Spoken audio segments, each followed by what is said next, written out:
Hello and welcome to episode 68 of Wrong End of the Stick podcast with me, Zach Eaton, and skipper Jonathan Nimmo. Hello.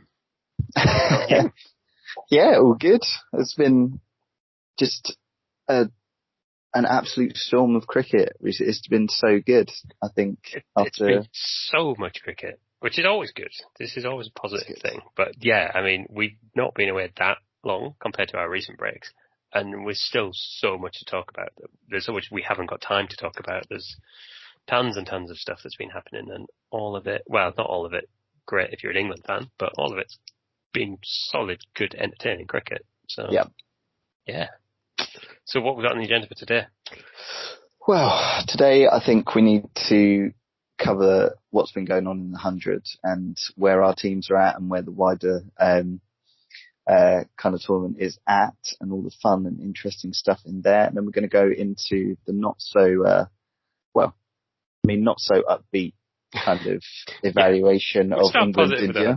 Then England India, which we might not be terribly happy talking about that one so much. I think there's a few things to explore off the back of that as well, including captains and things like that. So yes, interesting. Captaincy and formats of the game and the differences. And then I think we've got a bit of a Umpire Strikes Back for each other. Do you know what we forgot to actually mention in our plan today? What was that?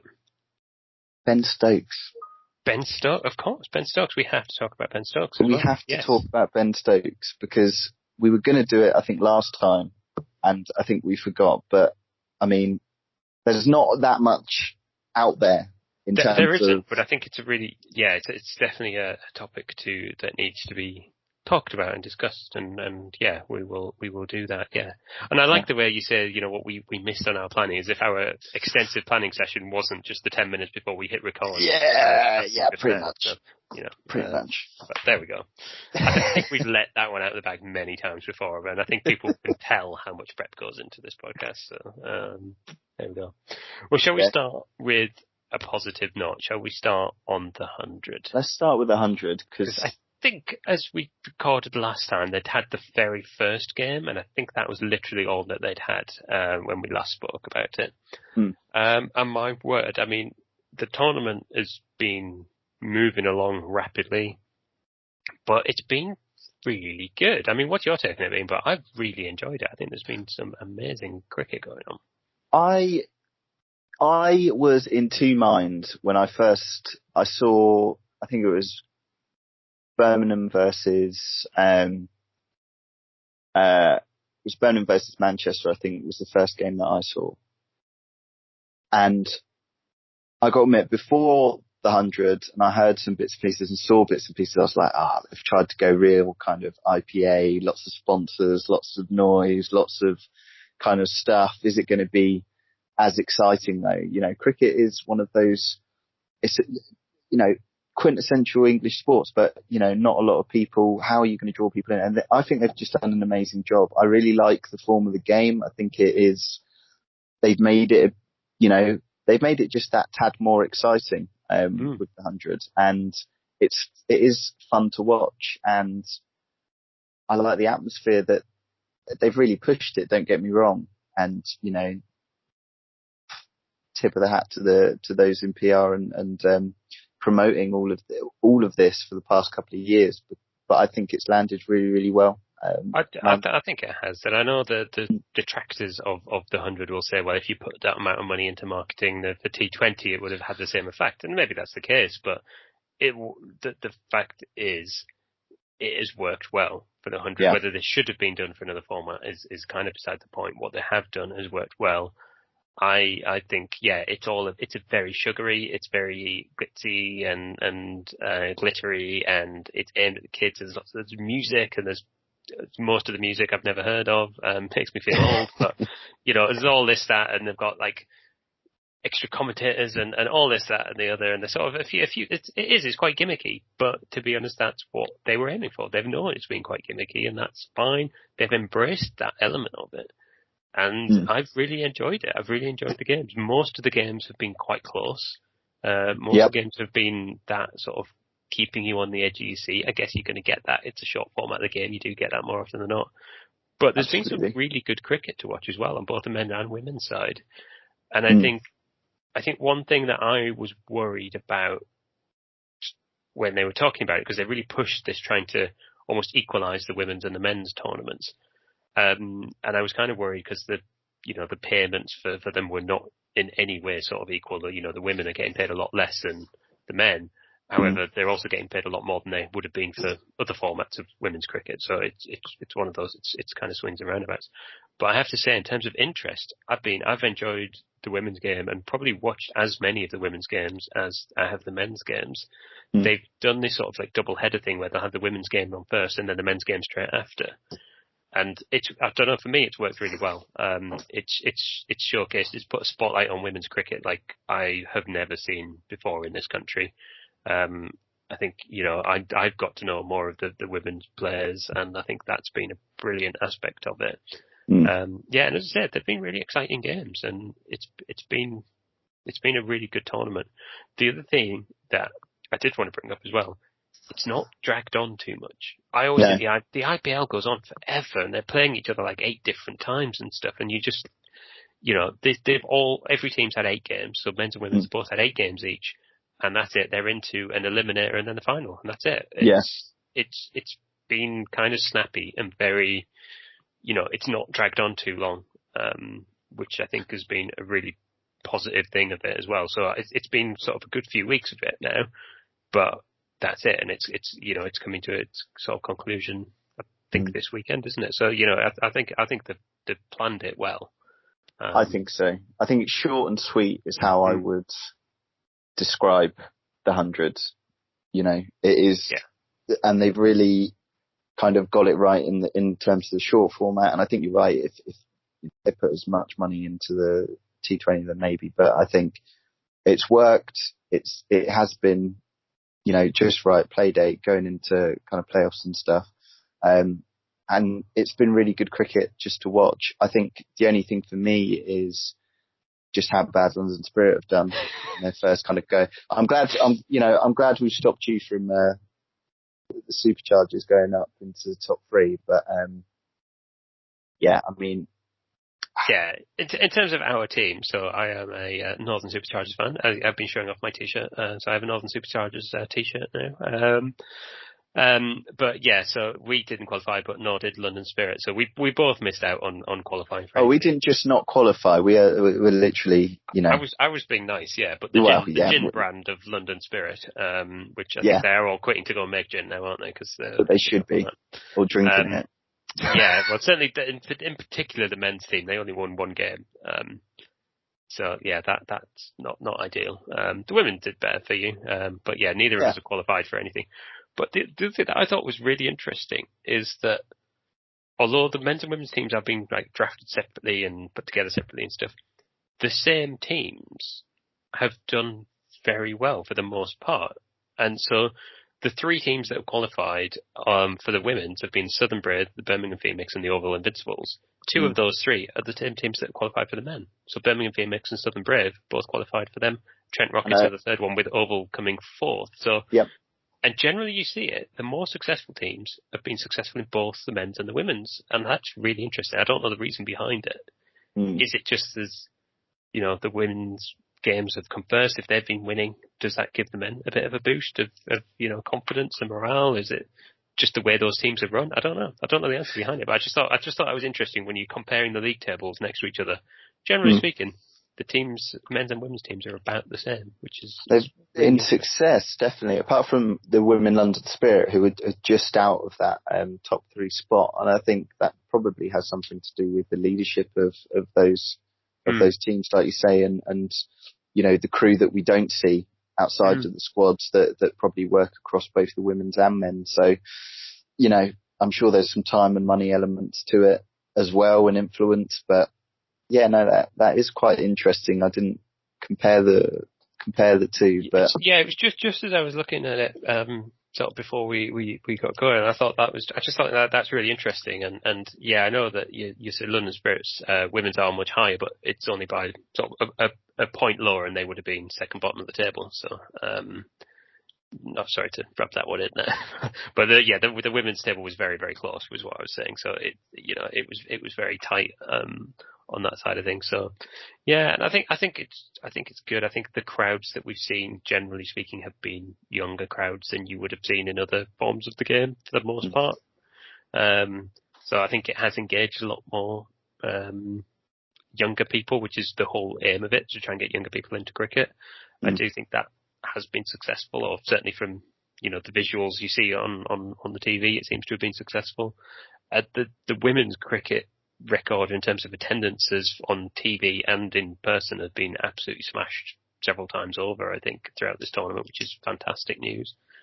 And I think it's been great just seeing sort of some of the because they have really top class coaches in with these teams as well. So you've seen Shane Warne with London Spirit. I mean, maybe that says more about why the men are bottom of the league than anything else. There's a shout out to Aussie fans over there, but there's been some really top quality coaching as well that can only be helping, particularly the domestic players, because I know a lot of the overseas players had to drop out or didn't want to travel because of COVID rules and all the rest of it. So we've seen like the sort of more domestic players, coming to the forefront, and coaching like that can only help them progress in the game. So overall, I think it's been really, really positive, really exciting, and really good. And I'm looking forward to the finals and things. I'd be interested to see and to scour how, because we've obviously been having this conversation for over a year. In fact, probably a bit longer. Yeah, probably about 3 years now. Yeah. Probably about 3 years. And it's been, this is it. It's arrived. It's happened. We're at the end stages of the tournament. And now I wonder what the feedback and the feeling is from, places like Twitter. And we've seen a lot of other kind of podcasts and discussions and around the 100 from its inception all the way till now. And I wonder if people's opinions have changed, from what they were a couple of years ago. I think to a certain extent it has, from certainly, and again, it's just from the cricket Twitter, which I get involved in at the fringes of, certainly for a little bit, and keep an eye on.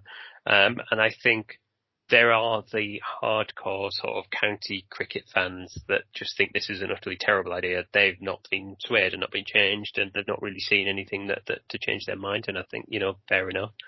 There's I don't think there was that many pro people, but I think that camp has grown more. And I think some of the neutrals who were they're probably a bit like us, that were a little bit cynical of it, like, well, let's see how it goes, that have been won over to it. I certainly have been won to the benefits of it. I will look forward to this tournament happening next year.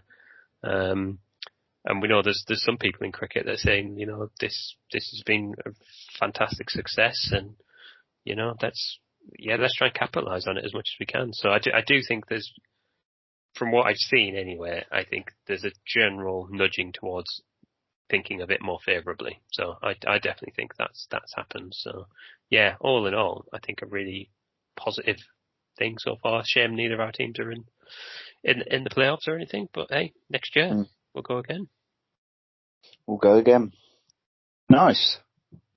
Good times. Shall we depress ourselves now? We've got all excited talking about the 100. Shall we talk about England versus India? Let's talk about India. Well, I think probably the less said about it, the better, to be honest. It's not positive. If you're an England fan, this might be the time to skip on about 10 minutes. But so India have been touring England, so they have, we've played 2 tests so far, and we've got another 3 tests to come. The first test, England were, to be honest, on track to lose, but rain saved them, so that was a draw. And the second test was actually a really interesting test. It swung back and forth. There were some really positive performances on both sides at times, and there was also some utter dreadful performances from England. And I mean, you talk about a test match of 2 sides. Well, nobody talks about that. That's a game of 2 halves in football. But still, Joe Root, I mean, I think he solidified his place for England in terms of being the best batsman England have had for a long, long time. Yep. And also, it's massively raised questions about his captaincy. And I think there's 2 major questions that have come out of this test for England, which is their batting lineup is outside of Joe Root and, well, Johnny Bairstow's actually done pretty well the last couple of tests. You know, he's contributed at least, got a few half centuries. Outside of those two, England don't appear to be able to bat for any length of time at all. No. Which is problematic. It's hugely problematic. And, but yeah, and questions remain over Joe Root and captaincy and some of the decisions that were made. And yeah, so it's a mixed bag really, but we seem to be back in the situation we've been in for a long time where we're relying on Joe Root to get our team out of, on Joe Root's batting to get our team out of trouble. But Joe Root's form over the past couple of years since being captain hasn't exactly been, you know, he has had some amazing performances, and I think that actually does get underrated a lot of the time. When he does shine, he shines. At the same time, I think saying that we're relying on Joe Root's batting when, you know, Joe Root has gone through so like changes in order from his side, inconsistency in you know, kind of high performing innings and stuff like that, and everybody else is just kind of moving around. I mean, we've gone from kind of Roy at the top, we've had some other people with potential, Sibley, and, you know, other kind of top or other people coming in to open up, and we're just not there. And we've said it for ages that the top order is just doesn't feel solid. It doesn't feel like the solid part of the team, and it doesn't feel like, you know, we're not really relying on anyone. And if we are, then that, I mean, that's just a problem in itself. But there's been some good touches by a lot of the team. We're just not in a place where, you know, we feel solid. I feel like, well, yeah, we're not, and that's it. You what you want is, and I remember looking back to the sort of teams of you know, these sort of early mid 2000s teams where you had England had opening when you had Strauss, Huntress Gothic opening, and then you had Cook opening, and you had people who you knew were going to come in. You had people who were going to get a really solid partnership to get you underway. We haven't had that for so long. I mean, I don't remember the last time England were like 100 for no wicket. You know, it feels like forever. I haven't got the stats on that, but it just feels like such a long time. And I think that's the mentality. Whereas once upon a time, when you did have people like Cook around, you almost expected that to happen and were surprised if England ended like 20 odd for 2. Now, you go 5 overs in and you're like, oh yeah, England are 2 down. That sounds about right. Joe Root and Johnny Bairstow are back in to, you know, to try and save something. And that's the expectation. And that's a really awful position. I mean, you know, Rory Burns has had some performances, but not consistently. Dom Sibley's just been terribly out of form for what feels like a while. I mean, I think we do need to pause briefly and talk about Haseeb Hameed, because we have talked about him on the podcast for about 3 years. We talked about him because he came in, had a really good performance, then got injured, went out for ages, was out of form. And we talked about him coming back into form, and there being talks about him being called up to England. But we were thinking maybe next year, if he keeps his performances going at county level. He was drafted into the England squad, for me, way too quickly. And he's not done well again. But I think that all that's going to do is shatter his confidence. Yeah. That was in a very delicate state. Anyway, he should have been left in county cricket to get that form, to get that confidence, and then be knocking on the door. And he got called up way too quickly for me. And I think the only reason he was called up is because the rest of the top order is just in disarray. And England are looking for anything from anywhere. And it's not a good situation. I mean, we've talked about batting for a long time, but it's really in a pretty shocking state at this stage. Yeah, I think we just need a bit of security up there. And like you say, it's about flipping the script and watching cricket and not being surprised that we're, you know, up touching the three figures before losing a wicket instead of, you know, being 2 down for 20, and really getting to that place instead. If you look at the last, the second in England's second innings, which is where it all really did collapse and go wrong, and they lost the game.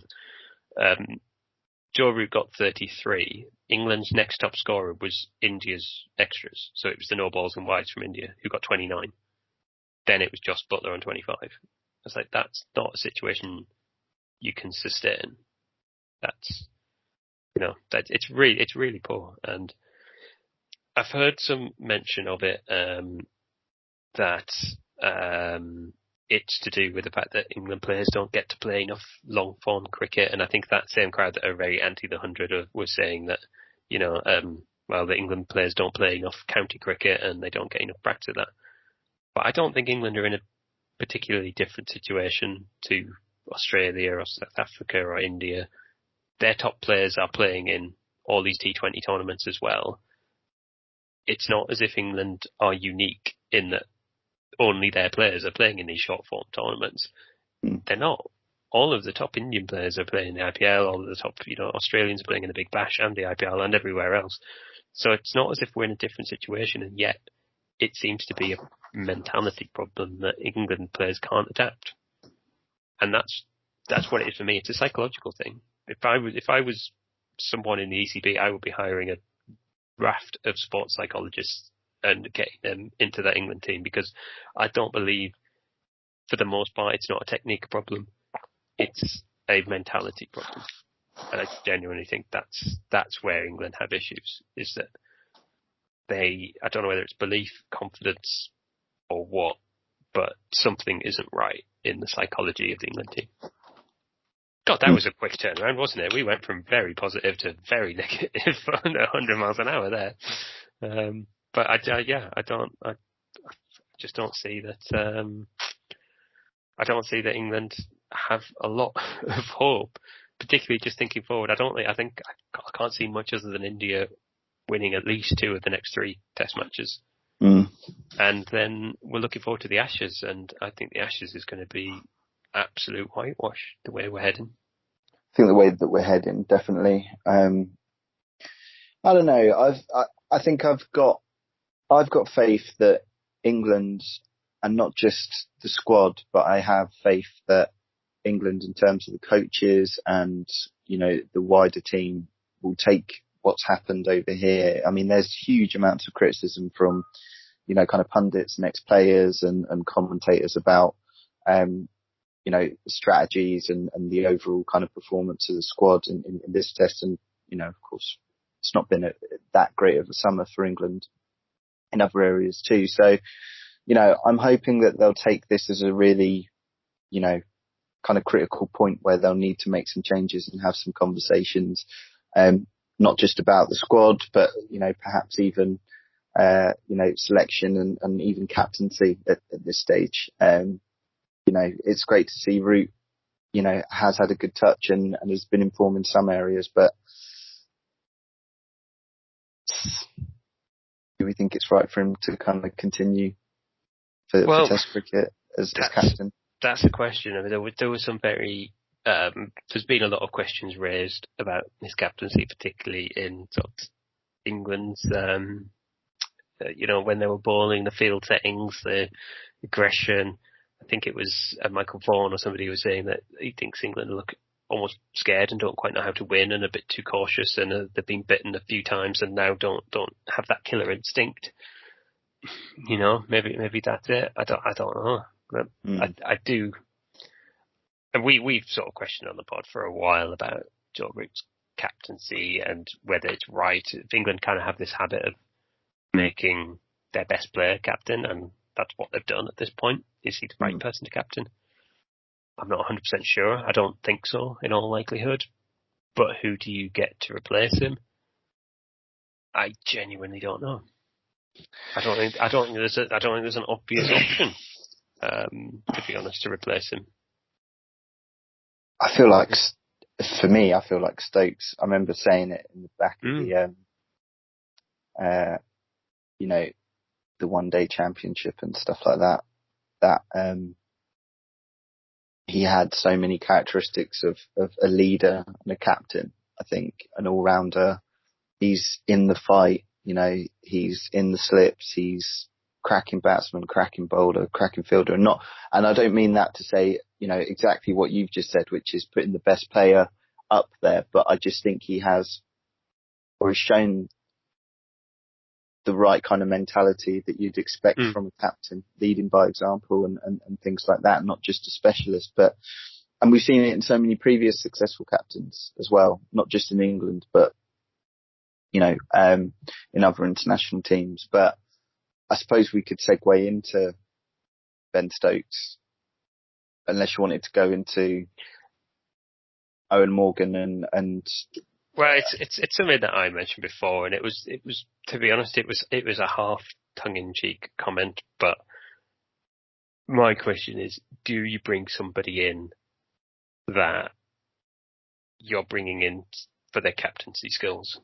And do you bring in an Owen Morgan, who we know is an exceptional captain, certainly in the short format of the cricket? He's proven himself time and time again there. Do you bring somebody in? Because to be honest, the rest of the batsmen aren't contributing anything anyway. Do you bring somebody in that can contribute something with the bat, but he's there to be captain? I don't know. Owen Morgan is that example. I don't know if that's. I don't think that's on the cards. I don't think anybody is thinking that way. I don't even think Owen Morgan is thinking that way. No. But that's. I don't know. I think it's a question that you need to look at, and I think it's a question that we need to think about. That the captaincy is a major responsibility, and it's a major skill. It's another skill alongside batting, bowling, wicket keeping, fielding. It's another skill against playing, isn't it? It's another skill. And if you've got somebody who may not be as good as, may not be contributing as much as, say, Dom Sibley, although he's not contributing very much, if you dropped him and brought in somebody who's an exceptional captain, to takes that responsibility and that pressure off Root and lets Root perform as he has been without having to, I don't know. Is the fact that he's doing better with the bat but making mistakes as captain, is that coincidence, or is it focusing on what he should be focusing on? And if that's the case, take the captaincy off him and let somebody else do it, and let him focus on doing this, because as he's in this kind of form, he can win games for England. Yeah, absolutely can win games. His batting can win England games and will win England games. But at the moment, if we go and win the next test because of his batting, it will be papering over cracks in the team that will be exposed at some point. I think that's such a good point. If you see, before Root took over the reins, the match-winning, even series-winning performances that Root would put in, and still cracking smiles, cracking wise, laughing, feeling good, looking good, in form, and maybe this is an example. Yeah, he's had a great touch, but we've seen some really kind of critical mistakes in some of the decisions that he's made as a captain. So is it one of those ones where we have to ask, is he striking that kind of balance? Do we either have to rely on him kind of saving the day, but, the rest of the team aren't kind of doing what they're supposed to be doing? Or do we see an underperforming Root that isn't fulfilling his potential? Yeah. I mean, let's face it, tenuously keeping the boat going in the right direction. That's it. And I think the only other thing that I would raise as something that I think England should look at, and we talked about it when it happened, was the coach, Chris Silverwood. I mean, and nothing against the guy, but the guy is a bowler by trade. That's where he came from. England haven't had ace batsman as a coach, as a head coach, since 2014, barring Peter Moores, who was a wicket keeper, and let's face it, that was the whole Kevin Peterson debacle of a year, so let's write that one off. Since Andy Flower in 2014, England haven't had a specialist batsman as a coach. They've all been bowlers, so why, when our bowlers are the least of our worries, not that, everything's perfect and rosy, but batting is England's biggest weakness and has been for, 5 years, 10 years, possibly? Why on earth are we not focusing on that? I don't know. Yeah. Questions. Lots of questions to be asked. Lots of questions. I think the other thing to be said is some credit does have to go to India, because they did play well. I know England did kind of give things away at times, but India bowled well, they batted well, they had some really good individual performances, and I don't think you can take that away. India are one of the best teams in the world. They were, in the World Test Championship for a reason. And they are a really quality side, and they did well. And that was India's first win at Lords their third ever win at Lords, and the first since like 1986 or something crazy. Wow. So absolute credit to them. They played really well. We've come at this from an England perspective, trying to pull apart England's performance, but India do deserve credit as well, because they played some phenomenal stuff, and yeah, good on them. There's really good individual performances.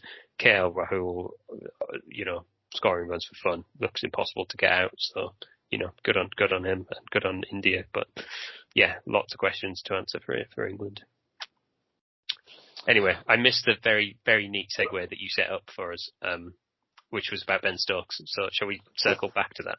Cause, Yes. So obviously, Ben Stokes, was it a couple of months ago now, or a month, 6 weeks, 8 weeks ago, he's basically announced that he will be taking an indefinite period of leave from cricket in all forms of the game to kind of work on himself and mental health and prioritising, basically himself. And I think it's interesting that we've seen a lot of that recently in stuff like the Olympics and other sports, and mental health really being quite focal actually in a lot of sport and a lot of news, which I think is good, and it's good to raise awareness and actually, really highlight the human side of our kind of professionals that take on a lot of pressure.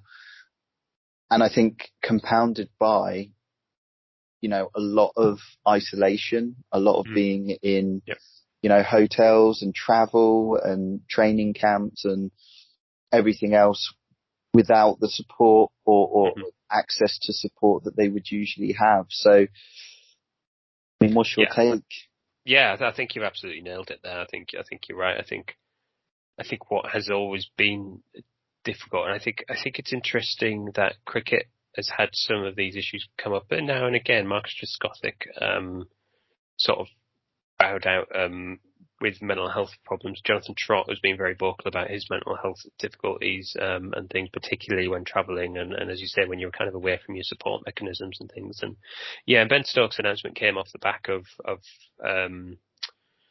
Naomi Osaka dropped out of Wimbledon, and Simone Biles obviously had issues with mental health in the Olympics and stuff, and it came off the back of that. And I think it's a really positive step in general, in the fact that people can talk about it more, and I think it's becoming more accepted to do that. You can't imagine sort of 20 years ago that it just wouldn't have happened. And I do think you're right, and I think this is where I know a lot of England have faced a lot of criticism for their sort of rotation policy, where they've been dropping players and things.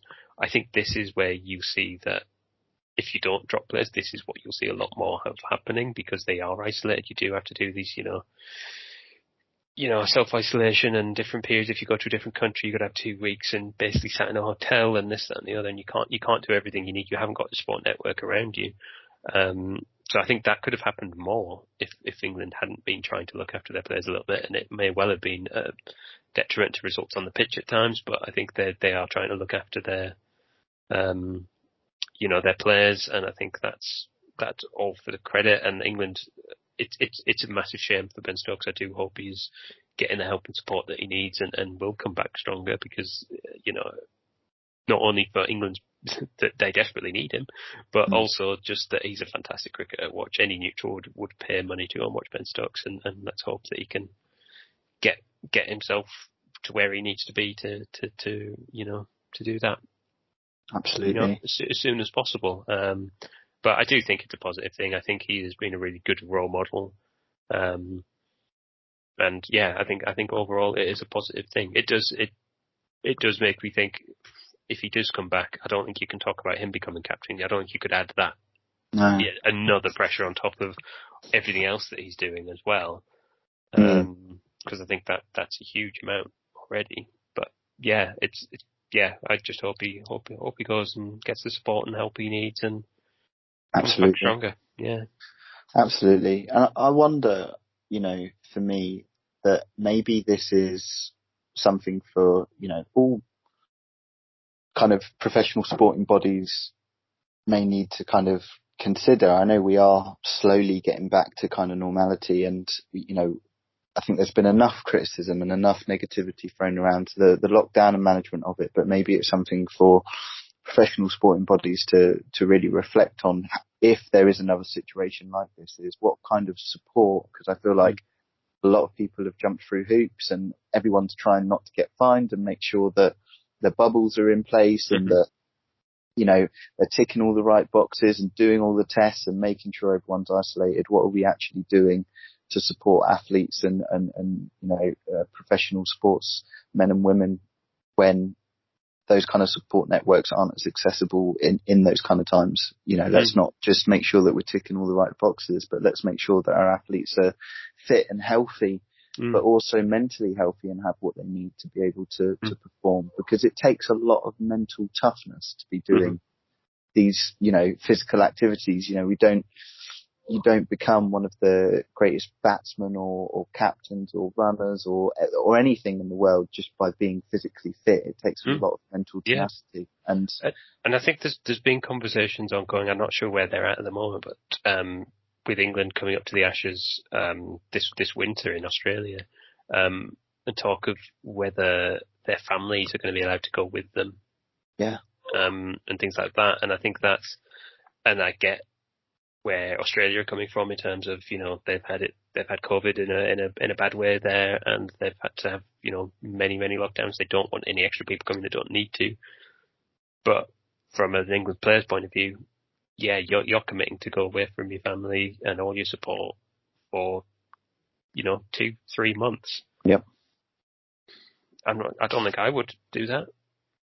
No, so and if I did, I don't think it would be good for me to do that. So, I get it. I get both sides of it. But I do think that things like that are going to be talked of a lot more, and I don't know where they will get to in terms of family and support and other things going down to Australia. But hopefully they do allow all the England players as much as they can get in terms of the support and network that they can take with them. So yeah, fingers crossed. It's but I think it's getting us talking about it, which I think can only be a really positive thing for everyone, because I think that the more you talk about it, the more it's out in the open, the more it's accepted as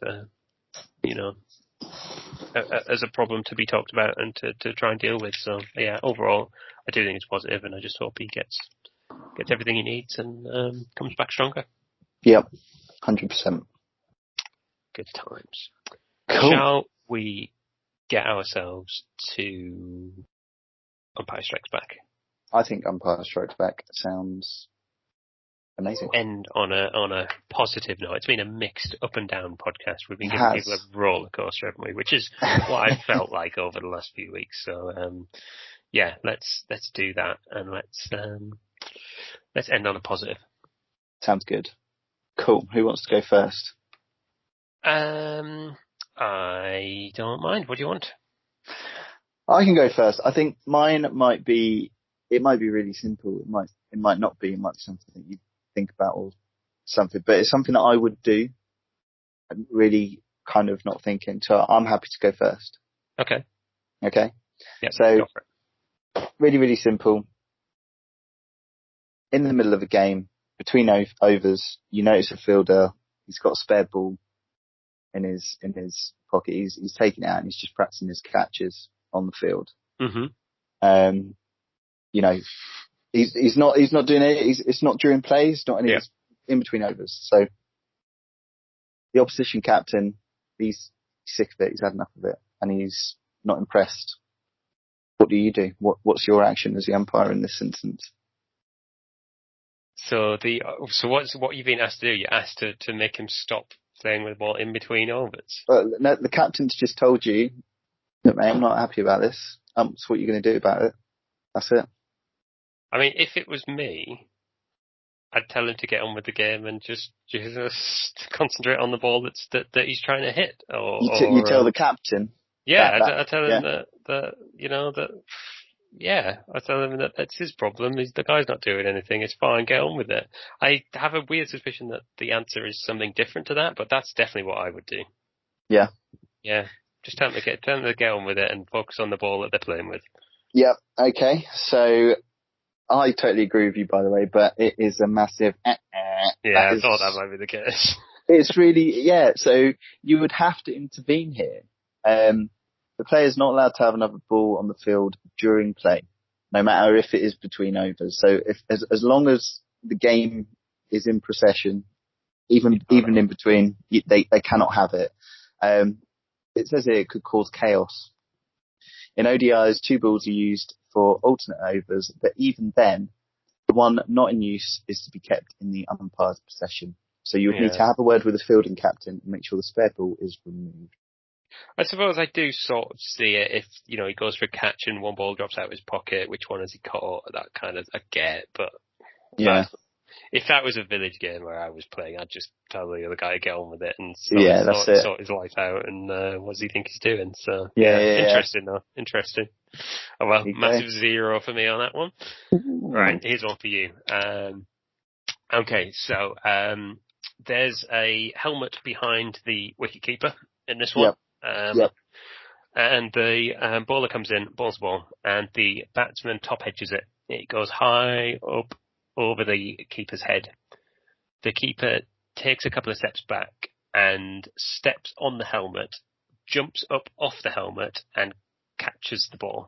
Ooh. What decision do you give? Oh. He's basically used it like a launch pad to throw himself in the air, catch the ball, and then appeal to the court. What do you give? Oh. Good one, that, isn't it? I like that. That is a good one. Right.